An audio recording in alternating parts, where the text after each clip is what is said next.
வருங்கால அரசு அதிகாரிகள் அனைவருக்கும் வணக்கம். நியூ சிலபஸ்லேருந்து 6th தமிழ் இயல் 7 நால்வகை சொற்கள். இந்த பாடத்திலிருந்து லைன் பை லைனாக மொத்தமாக 15 கொஷின்ஸ் எடுத்துருக்குறோம். கொஷின்ஸ் எல்லாமே வேறு லெவலில் சூப்பராக இருக்குங்க. நம்ம சேனலை நம்பிக்கையோடு ஃபாலோ பண்ணலாம். நியூ சிலபஸை பேஸ் பண்ணி வீடியோஸ் வந்துக்கிட்டே இருக்கும். ஸோ வீடியோஸை மறக்காமல் பாருங்கள்.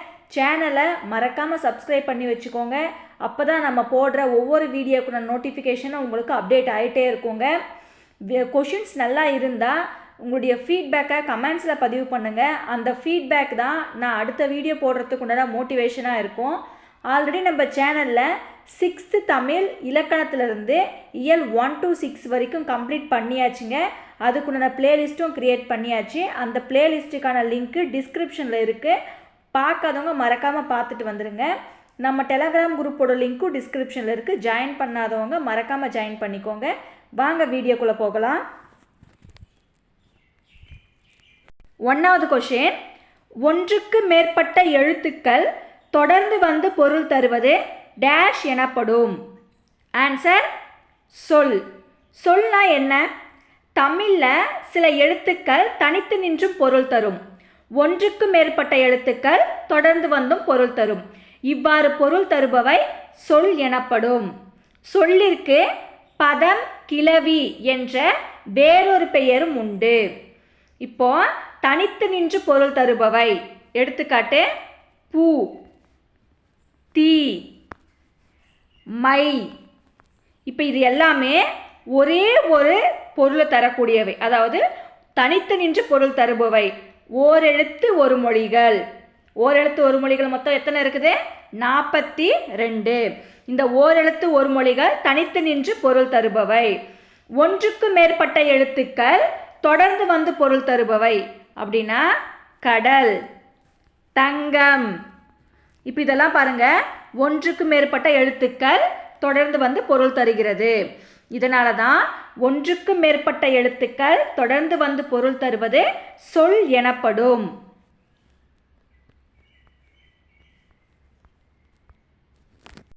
ரெண்டாவது கொஷின், பெயர் சொல், வினை சொல் ஆகியவற்றின் தன்மையை மிகுதிப்படுத்த வருவது டேஷ் ஆகும்.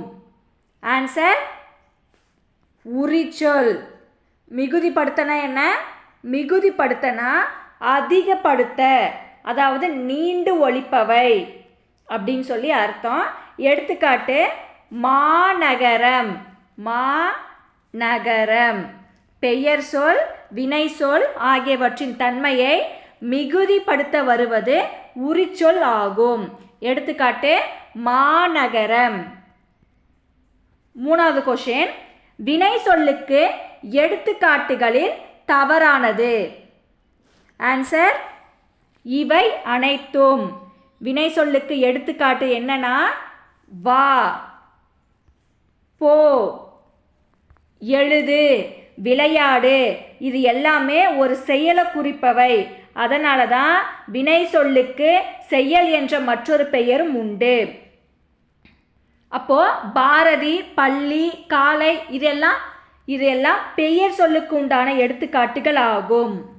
அப்போ வினை சொல்லுக்கு எடுத்துக்காட்டுகளில் தவறானது ஆன்சர் இவை அனைத்தும் என்பது சரியான பதில்.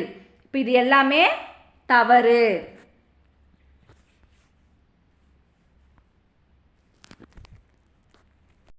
4வது கொஷின், இலக்கண அடிப்படையில் சொற்கள் எத்தனை வகைப்படும்? ஆன்சர் 4. இந்த கொஷின் கண்டிப்பாக கேட்பாங்க. இலக்கண அடிப்படையில் சொற்கள் எத்தனை வகைப்படும், அவை யாவை அப்படின்னு சொல்லி கூட கேட்பாங்க. ஸோ நல்லா தெரிஞ்சு வச்சுக்கோங்க. பெயர் சொல், வினை சொல், இடைச்சொல், உரிச்சொல். இலக்கண அடிப்படையில் சொற்கள் 4 வகைப்படும். அவை பெயர் சொல், வினைச்சொல், இடைச்சொல், உரிச்சொல். 5வது கொஷின், பெயர் சொல்லையும் வினை சொல்லையும் சார்ந்து வரும் சொல் டேஷ் ஆகும். ஆன்சர் இடைச்சொல். பெயர் சொல்லையும் வினை சொல்லையும் சார்ந்து வரும் சொல் இடைச்சொல். எடுத்துக்காட்டு தந்தையும் தாயும். உங்கள் அப்பா, உங்கள் அம்மா அப்படின்னு யாருமே சொல்ல மாட்டாங்க. உங்கள் அப்பாவையும் உங்கள் அம்மாவையும் அழைத்து வாருங்கள் அப்படின்னு சொல்லிட்டு சேர்ந்து தான் சொல்லுவாங்க. அதுதான் இடைச்சொல். 6வது கொஷின், பெயர் சொல்லுக்கு எடுத்துக்காட்டுகளில் தவறானது எது? ஆன்சர் விளையாடு. பெயர் சொல்லுக்கு எடுத்துக்காட்டு குமார், காளை, கண். பெயர் சொல்லுக்கு எடுத்துக்காட்டுகளில் தவறானது விளையாடு. விளையாடு என்பது வினை சொற்களை குறிக்கிறது. விளையாடுனா என்னது? வினைச்சொல். ஒரு செயலை செய்யறதுதான் வினைச்சொல். அப்போ விளையாடு அப்படின்றது ஒரு வினையை குறிக்கிறது, ஒரு செயலை குறிக்கிறது. அதனால தான் இது வினைச்சொல். அப்போ பெயர் சொல்லுக்கு எடுத்துக்காட்டுகளில் தவறானது விளையாடு. சரியானது குமார், காளை, கண். 7வது கொஷின், இடை சொல்லுக்கு எடுத்துக்காட்டு தருக. ஆன்சர் இவை அனைத்தும். இடை சொல்லுக்கு எடுத்துக்காட்டு மற்று, ஐ.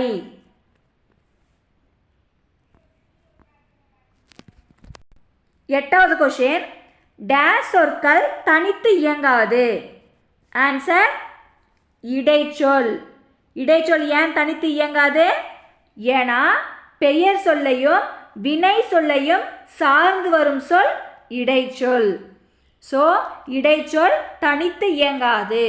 எடுத்துக்காட்டு திருக்குறளை படித்தால். 9வது கொஷின், ஒரு செயலை குறிக்கும் சொல் டேஷ் ஆகும். ஆன்சர் வினைச்சொல். ஒரு செயலை குறிக்கும் சொல் வினைச்சொல் ஆகும். எடுத்துக்காட்டு விளையாடு, எழுது, வா, போ. 10வது கொஷின், ஒன்றன் பெயரை குறிக்கும் சொல் டேஷ் ஆகும். ஆன்சர் பெயர் சொல். ஒன்றன் பெயரை குறிக்கும் சொல் பெயர் சொல் ஆகும். எடுத்துக்காட்டு குமார், பாரதி, பள்ளி. இப்போ வீட்டுக்கு விருந்தாளிங்க வராங்கன்னு வச்சுக்கோங்களேன். அவங்கக்கிட்ட வாங்க வந்து நாற்காலியில் உட்காருங்க அப்படின்னு சொன்னவொடனே கரெக்டாக அந்த நாற்காலியில் போய் எப்படி உட்கார்றாங்க? ஏன்னா நாற்காலி என்பது அதனுடைய பெயர். ஒரு பொருளை குறிக்கும் சொல் பெயர் சொல். ஒரு பெயரை குறிக்கும் சொல் பெயர் சொல். இப்போ தமிழ்ச்செல்வி பாடம் கற்கிறாள். தமிழ்ச்செல்வின்றது என்னது? பெயர் சொல். ஒரு பெயரை குறிக்கும் சொல் பெயர் சொல். 11வது கொஷின், வினை என்ற சொல்லுக்கு டேஷ் என்பது பொருள். ஆன்சர் செயல். இப்போ நம்ம பேச்சு வழக்கில் சொல்லுவோம், இவன் என்ன வினையை செஞ்சானோ தெரில, இந்த மாதிரி செயல் வந்து அமைஞ்சிருக்குது, இந்த மாதிரி ஆகிப்போச்சு அப்படின்னு நம்ம சொல்கிறோங்களா இல்லையா? வினைனா செயல் என்பது அர்த்தம், செயல்னா வினை என்பது அர்த்தம். அது தெரியாமல் நம்ம மக்கள் என்ன சொல்கிறாங்க? வினை செயல் எல்லாத்தையும் சேர்த்து வச்சு அதாவது ஜாயின் பண்ணி சொல்லுவாங்க. இன்னும் ஒரு சில உதாரணமாக சொல்கிறேன் பாருங்கள். சால்ட் உப்பு எடுத்துகிட்டு வாங்கன்னு சொல்லுவாங்க. உப்புனா என்ன? உப்புனா உப்பு. சால்ட்னா என்ன? சால்ட்னா சால்ட்டு. ரெண்டுமே ஒரே அர்த்தத்தை கொடுக்க வேண்டியவை. ஆனால் சொல்லும் போது சால்ட் உப்பு எடுத்துகிட்டு வாங்குவாங்க. அதே மாதிரி அந்த கேட் கதவை மூடு அப்படின்வாங்க. மெயின் கேட் கதவை மூடு அப்படின்வாங்க. கேட்னா என்ன? கதவு. இந்த மாதிரி வினைனா செயல் என்ற பொருள் ஆகும்.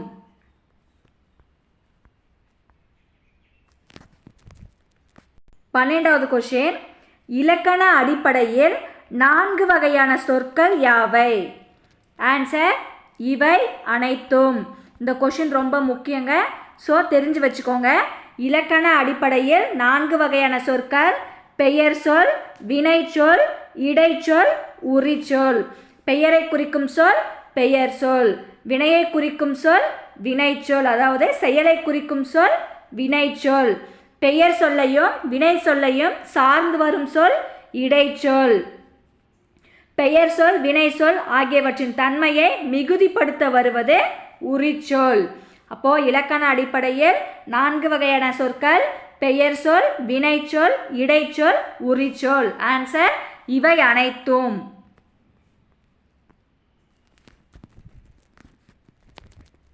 13வது கொஷின், தமிழில் சில எழுத்துக்கள் தனித்து நின்று பொருள் தருவது டேஷ் ஆகும். ஆன்சர் சொல். இந்த கொஷின் வந்து ஆல்ரெடி நம்ம ஃபஸ்ட்டு கொஷின்லேயே பார்த்தாச்சு. நான் ஏன் தனித்தனியாக பிரித்து போட்டிருக்கேன்னா கொஷின் வந்து இலக்கணத்தை பொறுத்த வரைக்கும் எப்படி வேணாலும் கேட்பாங்க. தமிழில் சில எழுத்துக்கள் தனித்து நின்று பொருள் தருவது டேஷ் ஆகும் இப்படின்னு ஒரு கொஷின் வைக்கலாம். ஒன்றுக்கு மேற்பட்ட எழுத்துக்கள் தொடர்ந்து வந்து பொருள் தருவது டேஷ் ஆகும் இப்படின்னு கொஷின் வைக்கலாம். ஸோ ஒரு கொஷினை வந்து மாற்றி மாற்றி கொலாப்ஸ் பண்ணி கூட அவங்க கொஷின்ஸ் கேட்கறதுக்கு வாய்ப்புகள் இருக்குது. ஸோ அதனால தான் நான் 2 முறை வெவ்வேறு டைப்பாக நான் போட்டிருக்கிறேன். ஆன்சர் வந்து ஒரே ஆன்சர் தாங்க. சொல். தமிழில் சில எழுத்துக்கள் தனித்து நின்று பொருள் தருவது சொல் ஆகும். 14வது கொஷின். உரிச்சொல்லுக்கு எடுத்துக்காட்டுகளில் தவறானது எது? ஆன்சர் மற்று. உரிச்சொல்லுக்கு எடுத்துக்காட்டு மா சால. உரிச்சொல்லானது தன்மையை மிகுதிப்படுத்தி வருவது, அதாவது பெயர் சொல் வினை சொல் ஆகியவற்றின் தன்மையை மிகுதிப்படுத்த வருவது உரிச்சொல் ஆகும். எடுத்துக்காட்டு மாநகரம் சால சிறந்தது. அப்போ இந்த மற்றுன்றது வந்து இடைச்சொல்லுக்கு உண்டான எடுத்துக்காட்டு ஆகும். 15வது கொஷின். சொல்லுக்கு எடுத்துக்காட்டு தருக. ஆன்சர் இவை அனைத்தும். அதாவது ஓரெழுத்து ஒரு மொழி அப்படின்னு கேட்டால் நம்ம ஒரே ஒரு பொருளை கொடுக்கக்கூடிய அந்த ஓரெழுத்து ஒரு மொழியை மட்டும்தான் சொல்லணும். மொத்தமாக சொல்லுக்கு எடுத்துக்காட்டு தருக அப்படின்னு சொல்லி கேட்டால் பூ மை கடல் தங்கம் இவை அனைத்தும். சொல்லுக்கு எடுத்துக்காட்டு இவை அனைத்தும். தேங்க்ஸ் ஃபார் வாட்சிங். Subscribe to our channel.